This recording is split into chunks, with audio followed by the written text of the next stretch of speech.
Vladimir Putin's house just got attacked, and I'm not talking about the Kremlin. I'm talking about his personal residence.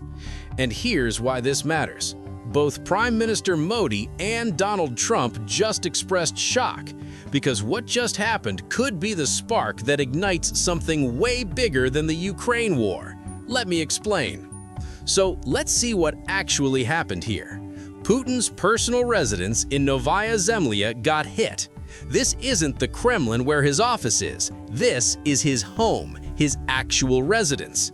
And when world leaders saw this, they all said the same thing.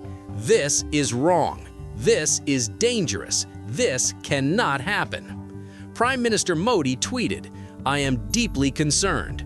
Ongoing diplomatic efforts offer the most viable path towards ending hostilities and achieving peace. We urge all concerned to remain focused on these efforts and avoid any actions that could undermine them." What's he really saying? He's saying, don't escalate this. We need peace talks, not attacks on leaders' homes.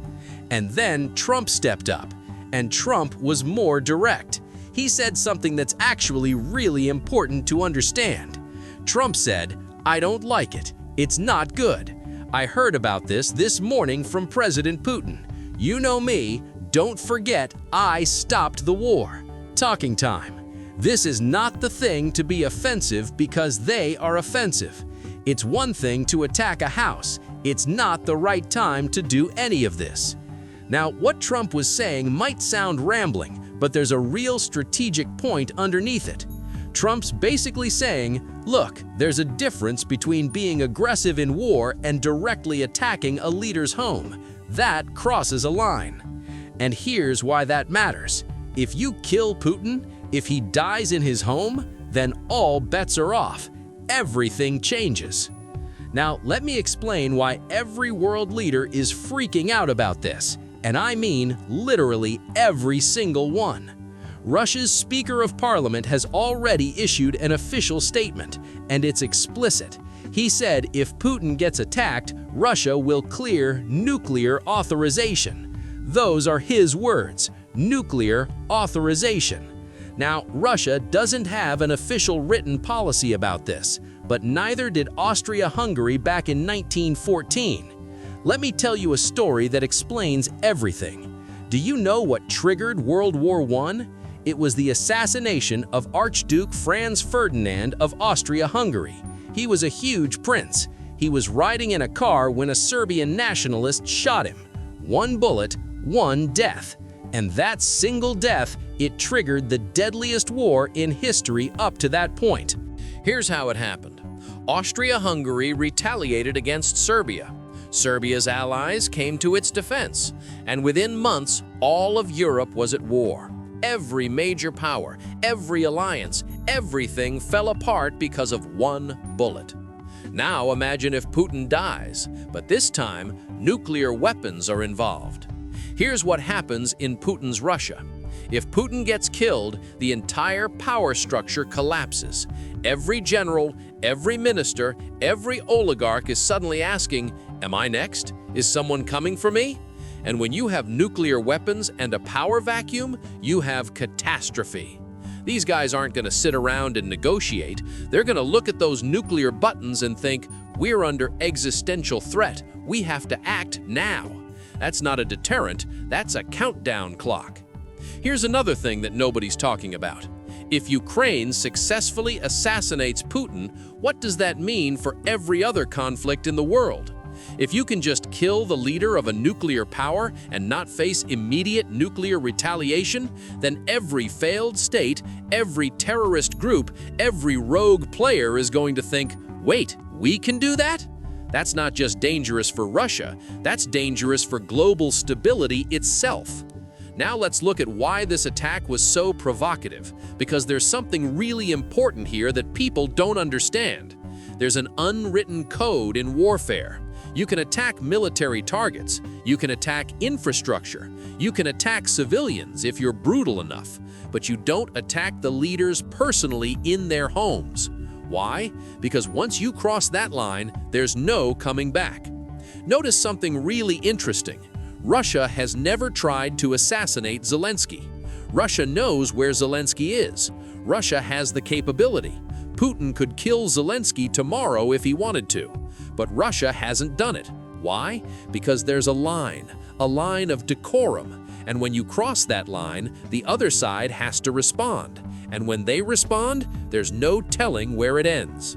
So Russia just got attacked at Putin's home. And now what? Russia goes into high alert. And I'm not making this up. Satellite images show that Russia has deployed massive air defense systems around Putin's residence in Novogorod. They've specifically deployed S-400 batteries. These are specifically to defend Putin. So now you have Ukraine escalating with a direct attack on Putin's home, Russia escalating with heavy defensive measures, every other nuclear power watching to see what happens next, the risk of miscalculation going through the roof. Here's the brutal, honest truth. If Putin died in that attack, Russia would use nuclear weapons on Ukraine. Not on NATO, not on the US, on Ukraine. Because in Russia's military doctrine, if they're losing conventional war, they go nuclear locally. Now, would NATO escalate? Would the US escalate? Those are the questions nobody wants to answer. But the fact that we're even asking them shows how dangerous this situation just became. Now let's think about the geopolitical calculation here. And this is where history really matters. Here's what we know from history. When you study geopolitics, you don't predict the future, you study patterns. And one of the patterns is this: wars that start with the assassination of a single leader escalate into massive conflicts. Archduke Franz Ferdinand's death wasn't the worst thing about World War I. It was the trigger. It was the spark that ignited alliances, rivalries, and tensions that had been building for decades. We have the exact same situation now. All those tensions between Russia, the West, and NATO, they've been building for years. And now you have this spark. That's why Modi is concerned. That's why Trump is concerned. That's why even Pakistan's Prime Minister Sharif Sharif came out and said this attack is deeply concerning. Because they all understand geopolitics, they all understand history, and they all know what happens when you cross the line of killing a nuclear-armed leader. So, what happens now? Let's think about this. Here's actually some good news in all this, and I mean that relatively speaking. After this attack, Russia's defensive posture just got a massive upgrade. Those S-400 systems, the expanded security, they're actually making Putin much harder to kill. So, paradoxically, Ukraine's attack might have just made future assassination attempts much more difficult. That's actually a stabilizing factor, because if Russia feels Putin is safe, they might not feel compelled to escalate further. But here's the thing nobody knows. What happens next? Trump already said it. Either this war ends very soon, or it drags on for years, maybe decades. And every single day it goes on is another day where something could go wrong. Another attack, another miscalculation, another crossing of a red line. Here's what I want you to understand. We're not predicting that World War III will happen, but we're watching the exact pattern that leads to it. Austria-Hungary watched an archduke die. Russia watches Putin's home get attacked. And now the calculation changes. The stakes go up. The risk of escalation multiplies. Now let me break this down from an American perspective, because this matters to us. Here's what we need to understand. If this escalates to nuclear war in Europe, we're not safe.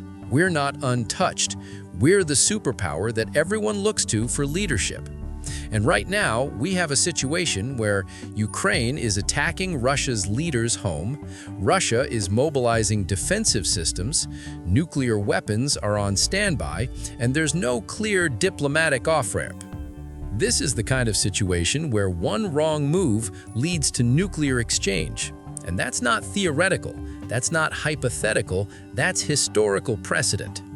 The Ukraine-Russia war has already gone on for years. Millions displaced, hundreds of thousands dead, trillions in aid spent. And we're still not at an endgame. we're potentially at a more dangerous phase. So here's the bottom line. Putin's house gets attacked. Modi expresses concern, Trump expresses concern, every world leader expresses concern. And they all say the same thing. This is dangerous. This could escalate. We need diplomacy. Because the alternative is history repeating itself. And history shows us that when you kill a leader of a nuclear power, you don't get a negotiated settlement. You get war. If you found this analysis helpful, please like and subscribe.